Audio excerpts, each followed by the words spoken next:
Hello, everyone. We are in the Cryosphere pavilion. I'm Joseph, a researcher from the University of Barcelona.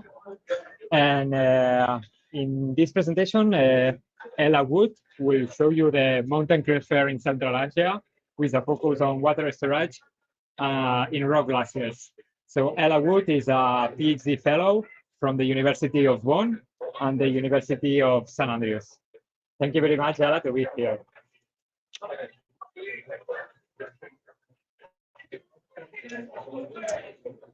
Thank you for that introduction. Yes, hello, my name is Ella Wood. I'm a second-year PhD student, co-taught between the University of Bonn and the University of St. Andrews in Scotland. And I'm going to talk a bit about my PhD research, which is on ice storage within rock glaciers in the northern Tian Shan, but also just a bit more broadly on the mountain cryosphere in Central Asia to provide some context. Okay, so first of all, what is a rock glacier? Rock glaciers are a type of glacier composed of a mixture of debris and ice, and this mixture continues throughout the rock glacier. This makes it different to a debris-covered glacier, which is an ice glacier which has a layer of debris on the surface. And rock glaciers are prevalent in mountain regions all around the world. However, there's currently no global inventory of them, but we know there's at least 50,000 of them that have been identified so far. And the nature of rock glaciers, the fact they're made up of this rock and ice composition makes them quite complicated and quite variable in terms of the way they look, the way they respond to climate, and the amount of ice that is stored within them. And yeah, for those of you who haven't seen a rock glacier before, they look a little bit like this. So they have this quite interesting surface morphology that almost looks a bit like a kind of rocky lava flow. And when you're on the surface of them, you typically can't actually see any ice. It just looks like rocks. So this is a picture of Moreni Rock Glacier in Kazakhstan, which is one of the rock glaciers I focus on for my research. So to provide some context, I'm going to talk a little bit about the cryosphere of Central Asia and the Caucuses as well, because there's quite a lot of similarities between these regions. So when I talk about Central Asia, I'm talking about the mountains in Kazakhstan, in Kyrgyzstan, Tajikistan, and in Western China. And we're seeing changes across all aspects of the cryosphere in this region. And the cryosphere here is very important in terms of water resources. It's really significant for maintaining water supply to the Central Asian Sea. And there are concerns about future water supply in this region and whether we've reached, when and whether we'll reach peak water. This concept of peak water is that initially increased temperatures cause increased melting of the glaciers, so we get more water, but eventually we reach the point where there is just not enough ice to maintain this water supply. And from there on, we get a continual decline in water resources. And there's concerns that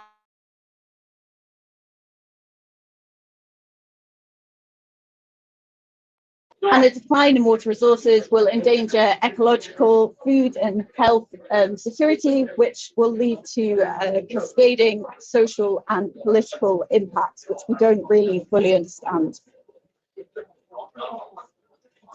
So I'm going to talk about the different aspects of the cryosphere in Central Asia, starting with snow.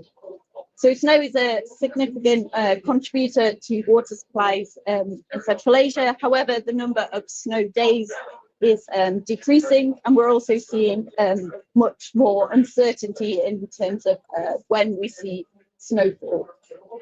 Another issue in this region is black carbon. This is carbon produced by burning of fossil fuels, but also of vegetation. And the carbon particles get into the atmosphere. They're then deposited on the snow and ice. This then darkens the surface of the snow and ice, which means it can absorb more heat, which increases melting. And we know this is a particular issue in this region. To go on to a bit about the glaciers, there's around 15,000 glaciers in the Tian Shan, over 13,000 in the Pamir, and around 2,200 in the Caucuses. And we're seeing glaciers retreating across the whole region, driven by warming temperatures.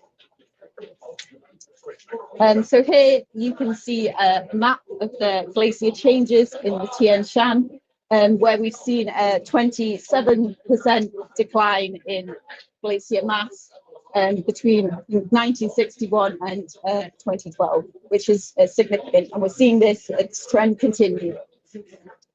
This only not raises concerns over water resources, but increases the risk of glacial hazards, such as glacial lake outburst floods, debris flows, and landslides as well.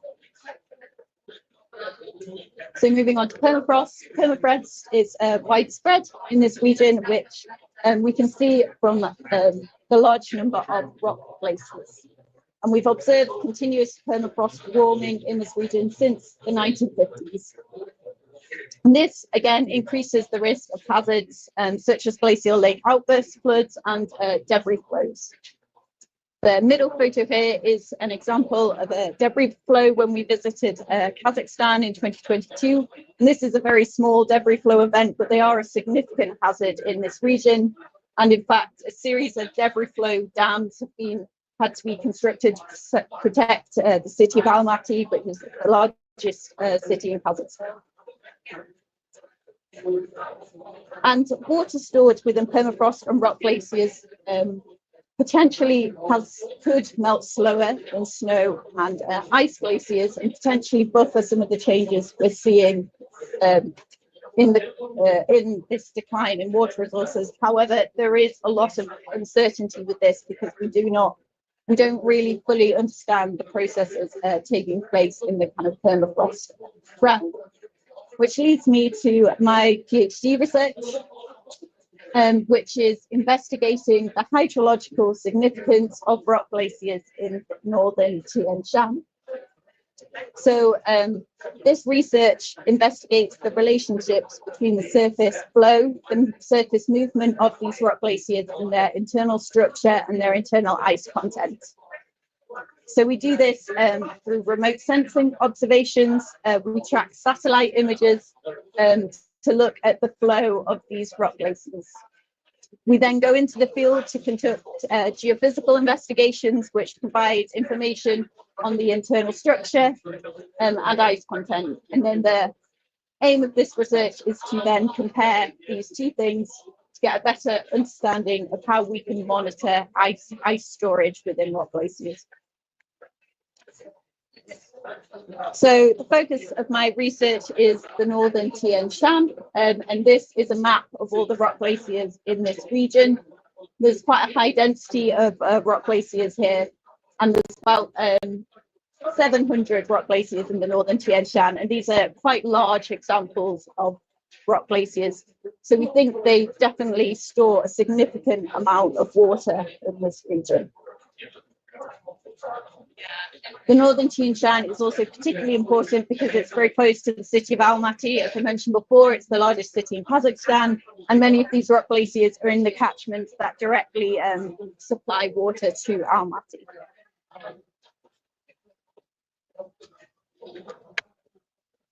So my research does a lot of monitoring through satellite data.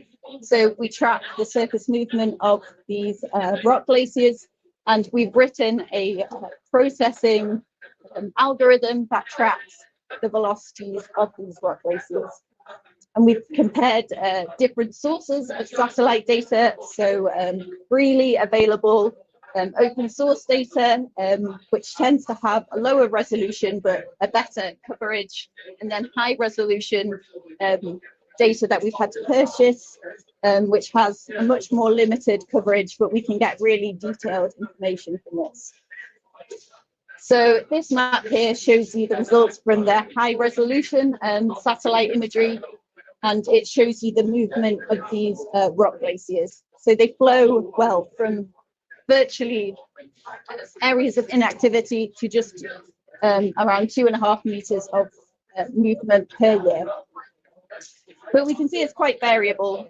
Even within individual rock glaciers, we get areas that are moving quite quickly, and whilst within the same landform, we get areas that are basically not moving. So we're really interested in why this is the case and whether this is related to what's going on inside them. So to investigate this, we went out to Kazakhstan this summer and conducted some field investigations with the support of the Kazakh Institute of Geography and Water Security. So we conducted surveys on rock glaciers in the Ulkan Almaty Valley. On these 4 rock glaciers here, and this involved ground penetrating radar or GPR and electrical resistivity tomography ERT surveys. And this picture shows me carrying the GPR here. And yeah, these are the profiles we took. I promise we did try to walk in a straight line, but working in these environments is quite challenging because they are really, really rocky. Yeah.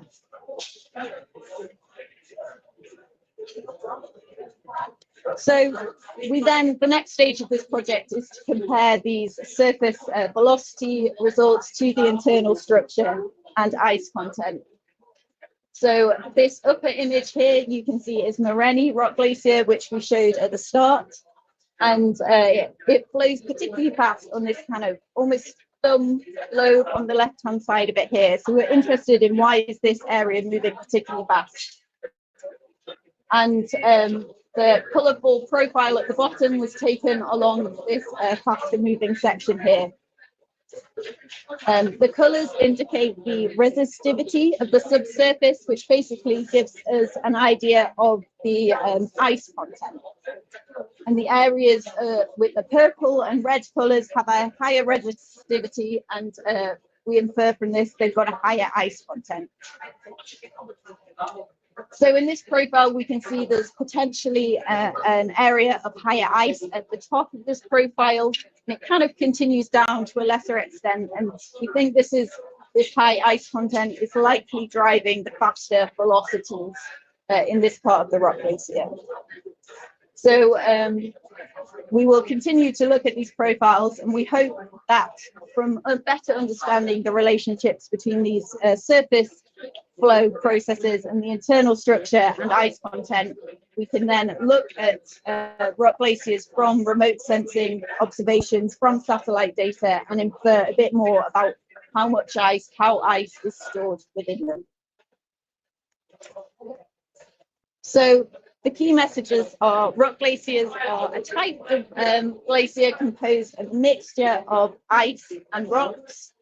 And understanding of them is still quite limited, but they are very prevalent around the world. They're in the Tian Shan, they're in the Caucuses, they're in California, and the Southern Alps, in the European Alps, they're all over the place. But we don't include them in glacier ice inventories, and we don't know how they contribute to glacial water. So we're trying to improve this understanding by looking at the relationships between their surface flow and their internal structure and ice content. So thank you very much, and just a few thank yous to the Kazakh Institute of Geography and Water Security for supporting our work. We wouldn't have been able to do it without them, and also the Royal Geographical Society for funding the fieldwork, and also to my field assistants there, Francesca and Seth. So thank you very much. Any questions? Yeah. But they play a significant role. How much water or frozen water? I mean, we still don't really know, and certainly compared to the ice glaciers, there's not as much ice in them as ice glaciers. But in the Tian Shan, there is an awful lot of these rock glaciers, and they're pretty big. They're several kilometers long, maybe a kilometer wide, and currently we're just not accounting for that. So whilst they're not going to contain more ice than normal ice glaciers, they definitely contain some, and we just don't know how much is in them really at the moment. How does glaciers help the ice glaciers to conserve the ice? Is there any Sorry? connection? Is there any connection between rock glaciers and the ice glaciers? How does rock glaciers conserve the ice? So a lot of these rock glaciers in Kazakhstan are actually directly connected to ice glaciers. So they're ice glaciers that kind of transition into rock glaciers. And there is debate over whether ice glaciers may potentially turn into rock glaciers, but we don't really know this. And certainly they will lose a lot of ice before they do. Looks like Yeah. the rock glacier used to be ice glacier. Yes. Looks like. Some people think that, and some people think other things. And yeah, there's a bit of an argument in the scientific community about this, but it doesn't, doesn't get away from the fact that we don't really know that much about them. What's Is it a going part on. of your research also? I will probably address this question a bit, but whether I can fully answer it, I don't know. Yeah.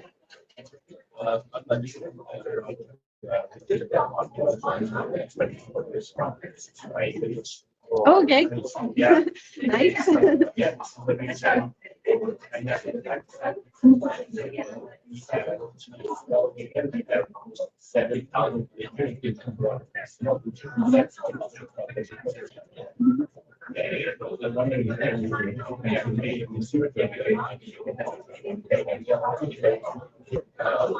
Scale of it that we have 7,000 very small hotspot climatic events that we can see in our videos.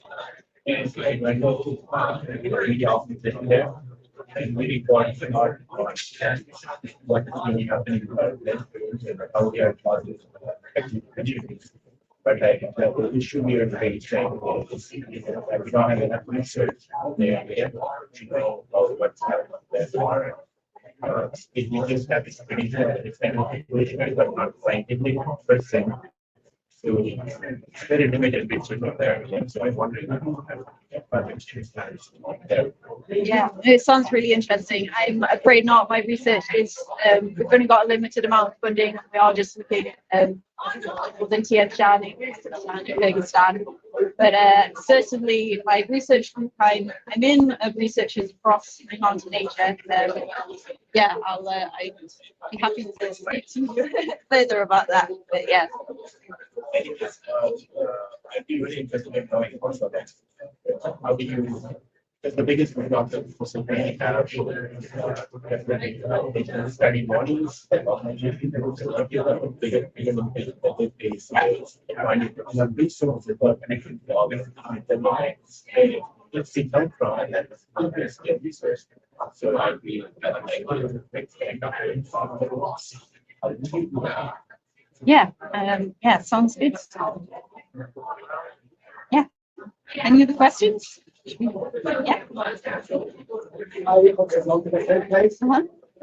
Amateur project, and which someone has on the research is linked with the UN and is there a way that argument you research result? Is there a way to identify? With the UN Sustainable Development Goals, I haven't specifically looked at integrating it with the Sustainable Development Goals, but obviously it's more broadly within the context of understanding water resources and how glacial water resources respond to climate changes. Yeah. I'm asking because there is all the research that I have read about the mountains and the glaciers, but there is none of them that goes very large examples. They are looking on it. That's a pretty lot of operator goes out. How do you link with I'm not sure. Yeah. I'm only a second year PhD student, so maybe in the future there's potential for this, but I'm still in quite early stages of my research career. Thank you.